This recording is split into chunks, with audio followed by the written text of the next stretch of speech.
10 common piercing mistakes made.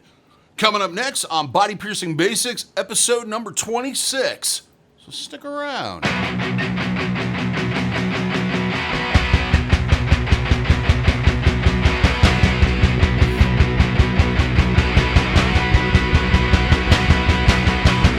First off, I'm posting this on July 4th, so if you're watching this on July 4th, I hope you're having a lovely and exciting, fun-filled Independence holiday. For the rest of the world, it's just an average Thursday. Sorry. For those that are new to the channel, my name is DaVo. I'm a professional body piercer and have been since 1994. I'm the owner and operator of the Axiom Body Piercing Studio, located here in lovely and very hot, lately, Des Moines, Iowa. Inside Skin Kitchen Tattoo. And it's been hot. Really, really hot the last couple days. Pretty nasty. Anyway, what we're going to go through is some of more common mistakes that I see people making as clients when they come in, when I'm fixing problems or what have you. This is in no way, shape, or form a top 10 list. I'm not going to be counting down to the biggest one that everybody makes, but some things that you should consider not only before getting the piercing, but after the piercing has been done, and etc. First one is focusing on the price of the piercing. Now, it's natural to want to get the best deal that you possibly can. However, as somebody who's been in the business for a long time, the number one phone call we get is how much is something. They usually don't answer or ask any other questions. It's just primarily they're focused on how much it's going to cost. Yes, I understand. You're on a limited budget. Yes, I understand that you want a good deal. You want good value for your dollar. However, usually when a price is extremely cheap, two things are happening. Well, three. The first thing being is that they are slacking on sanitation, overhead, jewelry quality.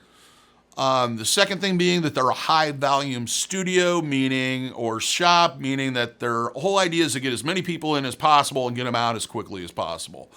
They don't really focus on educating their clients. They won't warn you about things. There's kind of like, here, pick a piece of jewelry. Come on, get in the back. Let's do this. Okay, here's a pamphlet. We'll see you. Call me if you have any problems.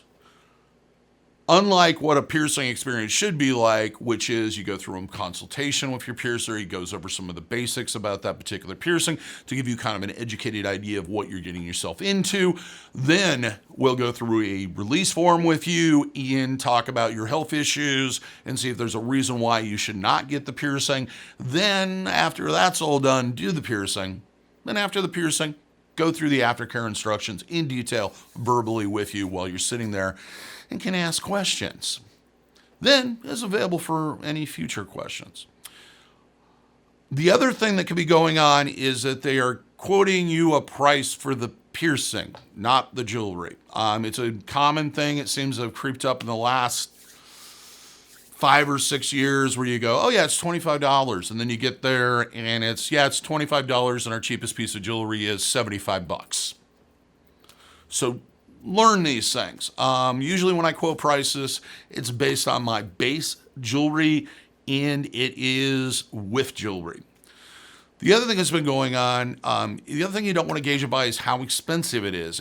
There is nothing there's no guarantee that if you're paying twice as much as at one shop than you are at another shop, that it's going to be any better quality jewelry. It doesn't mean that it's going to be any better experience. It doesn't mean that the person has any more expectation or experience. It just means they're charging more. And that could be because they're located inside a very expensive retail strip mall or a mall or some kind of location where it's very expensive.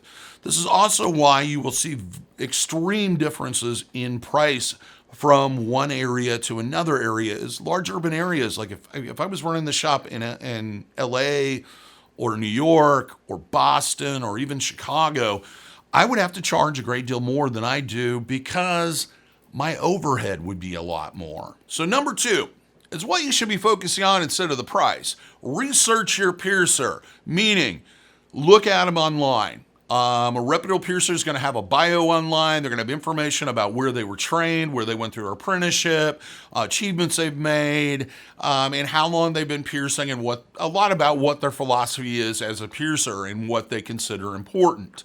They'll put those things on their website. Even the best piercers sometimes don't put that information on their website, so you have to visit them in person. When you go to the shop, ask to talk to them if they have time. Look at the portfolio. Usually there'll be some kind of bio in there or something, and kind of get a vibe for the type of people that are running that particular studio.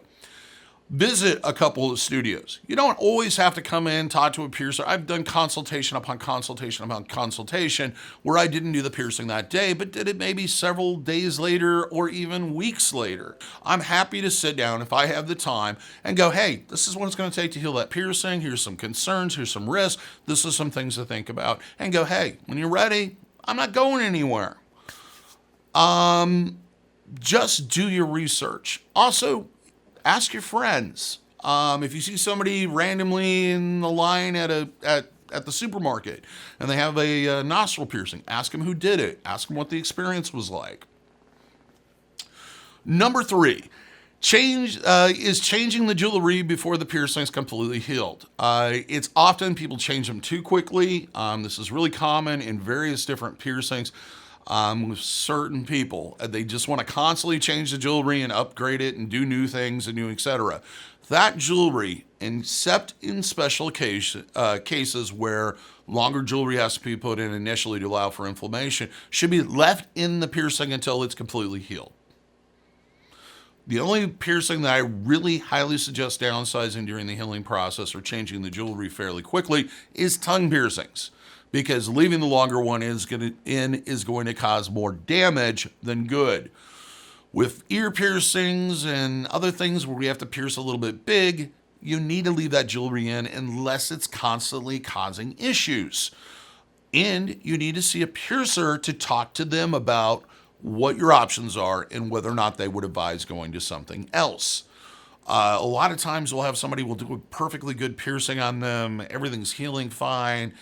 Maybe they stop by about 6 weeks in and I'm like, yeah, it looks great. And then 2 months later, they're like calling me on the phone going, I can't get the jewelry back in the piercing. Can I stop by or what have you?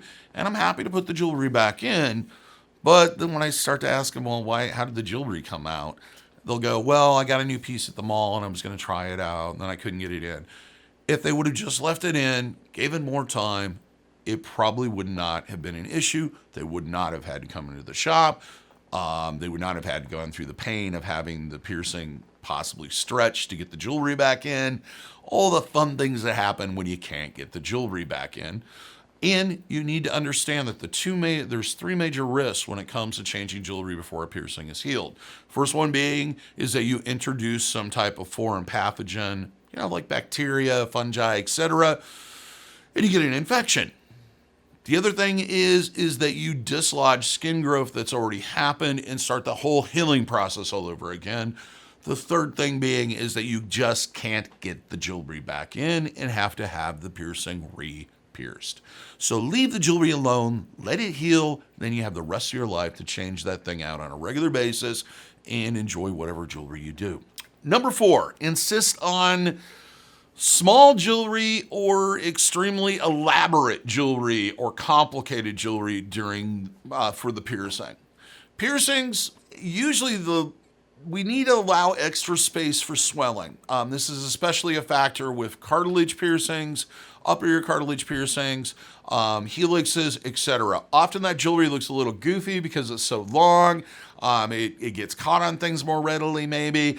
But the reality is we'd rather have it too long than too short. If the jewelry's too short or too small, the piercing can impact where it basically grows beyond, the swelling goes beyond the length of the barbell, and it's the ends start digging into the tissue, and it creates this perfect storm. If you'd like to know more about that fun-filled event, check out my swelling video I did last week.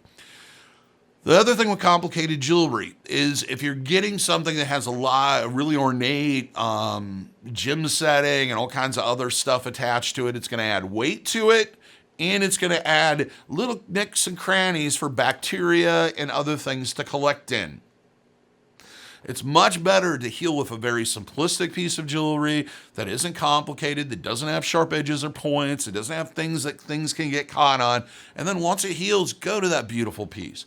Consider that first piece of jewelry your training jewelry or starter jewelry, and then switch out to something more elaborate once that piercing's completely healed, and it'll look great. And you won't lose the piercing, and you won't have other problems. One other thing you want to consider with the small rings. Everybody wants these little tiny itty bitty rings because you want it to look really delicate. When you do a piercing and you do a super small ring, you create this really, really tight curvature. Now, instead of a piercing healing at maybe an angle that's going to be kind of like this, maybe a little less than that, almost to a flat, you end up with something that's like this. Your body has to heal a tunnel that goes like this. It's going to take longer to heal, and it's going to be more prone to scarring and other problems because of the pressure that you're applying to the piercing during the healing process. Larger ring, faster healing, less problems. Number 5, insist on getting piercings that are experimental or not, just plain not a good idea. Numerous times a day, I'll get phone calls from people asking for piercings of names that are not familiar to our counter people and the people that handle a majority of the phone calls here. And I get to walk up there and go, yeah, we don't do that. If you call a lot of places and they continue to tell you that it's not a good idea or that they don't do it, and then you finally find one guy that's going to do it or gal, it probably isn't a good idea to get that piercing in the first place. Now, granted, there are some more traditional, long-standing piercings, like genital piercings, that some piercers are just not comfortable doing for one reason or another. But experimental things like horizontal tongue piercings, often called snake bites, or not snake bites, snake eyes, piercings on the tongue that are off to the side, dimple and cheek piercings, surface-to-surface piercings, dermal implants, single-point piercings, all these really crazy, wild, wacky things like anti-eyebrows and surface tracheases and all kinds of stuff. These are all experimental piercings. They're piercings that chances are it's a flip of the coin whether or not your body's going to accept it, and you're probably going to, if it does reject it, you're probably going to end up with a lot of scarring. So if you have this piercing in mind and everybody keeps telling you, nah, you shouldn't probably do that, there's a reason for that. These piercers are educated. They know what happens. When you get somebody that's just like, yeah, sure, I'll try that, 10 to 1, they haven't ever done one before. And I bet if you ask them for photographic proof that they did do that particular piercing, they're not going to have it. Or they're going to have a photo of a piercing that they did 5 minutes before the photo was taken, and they did it, and then it was cleaned up, and they took the photo. Not healed piercings. So, if you get this constant vibe that maybe this isn't a good idea, maybe it isn't a good idea, or maybe you need to do more research. Number 6, switch from Aftercare product to Aftercare product or Aftercare program. This is a problem to a degree. There's kind of a consistency throughout the industry that of using saline solution or sea salt in warm water. That's pretty consistent, but there's other products that some piercers suggest, some piercers don't. Some piercers will scream up and down that it's the worst possible thing you could ever use, blah, blah, blah. So it's really easy to get sucked into this on the internet and start trying one thing to another thing to another thing. This will cause increasingly problems. Stick with one care program unless you know, in fact, it is harmful. For example, if you're using things like betadine, bacitracin and zinc, surgical scrubs like Hibiclens, Bactine, Listerine, I heard recently, I thought that was long gone, rubbing alcohol, witch hazel, that stuff, yes, you should definitely freaking stop using it. It's bad, it's awful, it's going to produce a host of problems and probably a longer healing period. But if you're doing saline, either in the spray or the compresses as soaks, and maybe using a mild antimicrobial or even antibacterial soap on a daily basis just to ensure that the area, that you don't get an infection, you shouldn't have an issue. Don't start jumping to emu oil and tea tree oil and this oil and that oil and lavender oil and castor oil and all. Stick with what works. When your piercer tells you aftercare instructions, they're basing it on their own personal experience, usually healing piercings out and also helping their clients through the healing process. In the amount of research they've done with other piercers, talking to other piercers, in studying the process of healing. So don't jump from one product to another product because it's just going to increase the likelihood of a problem. If you do have a problem, and I'm going to get to this too, don't jump from one care type to another care type to another care type. Everybody on the internet will suggest you use tea tree oil. I'm not a big fan of tea tree oil. It's a last resort, in my opinion. It is way too harsh, and it's something that needs to be diluted specifically to a very small amount. And it can cause issues. It can actually agitate the whole situation and make it worse. That said, don't jump from care product to care product. Give your body time, figure it out, and see your piercer, which I'm going to get to later. Number 7, when you're getting a piercing, you don't plan ahead for medical procedures, vacations, and sports and hobbies where you may have to remove the jewelry, or work for that matter. Think about how this piercing is going to affect your life in the future.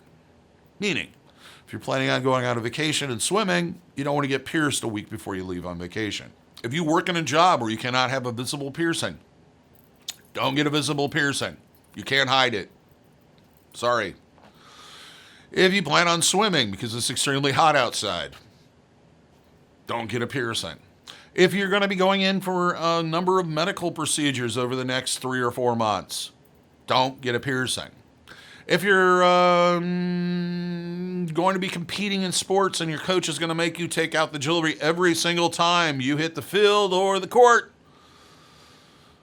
don't get a piercing. Plan ahead. If you have a break in those activities or you know when you're going to, schedule a time, block it ahead, go, hey, I can do it during this period of time, it'll be safe, and then we'll go ahead and do it. With the job thing, talk to your employer before you get pierced if you're going to have a visible piercing. Plan ahead. Number 8 is a huge one. Sleeping on healing piercings. We have no clue, and I know anybody that's watched this channel a lot already has heard this about 80 times. You have no idea how much you move around in your sleep. That constant moving and stretching and poking and prodding that you do while you're wrestling around in your sleep will cause a lot of damage to healing tissue and prolong your healing period and lead to a whole level of issues and problems. So do not sleep. Repeat after me. Do not sleep on healing piercings. I don't care how it feels fine when you lay down on it. The reality is you're still going to shift and move in your sleep, and it probably is not going to be fine the next day. Number 9, do not take care of piercings until they're completely healed. That's a pretty common mistake. It seems healed, it stopped hurting, it's not discharging, I guess it's healed. Even though my piercer told me that it's going to take anywhere from 8 weeks to 20 weeks, I'm the 3rd week in and it feels fine to me, so I'm just going to stop taking care of it altogether. Yes, the piercing will heal. Yes, eventually it will heal. Will it heal without issue? Will it heal without infection? Will it heal without having other problems? Probably not. If you would have took care of it properly, would it heal faster? Yes. When in doubt, if you think the piercing's healed, go see your piercer. See your piercer, have them take a look at it, and make them make that decision. Otherwise, it never hurts to practice aftercare even after that piercing is healed. You're still supplying with the hot soaks and the saline, you're still supplying nutrients and a little bit extra warmth and help to that can help with the healing process, even the seasoning process. In fact, when people are considering stretching jewelry or stretching piercings, I always suggest doing soaks leading up to it, just to kind of help generate and kickstart it, and even afterwards. It's not a bad thing if you're doing it longer than the healing period.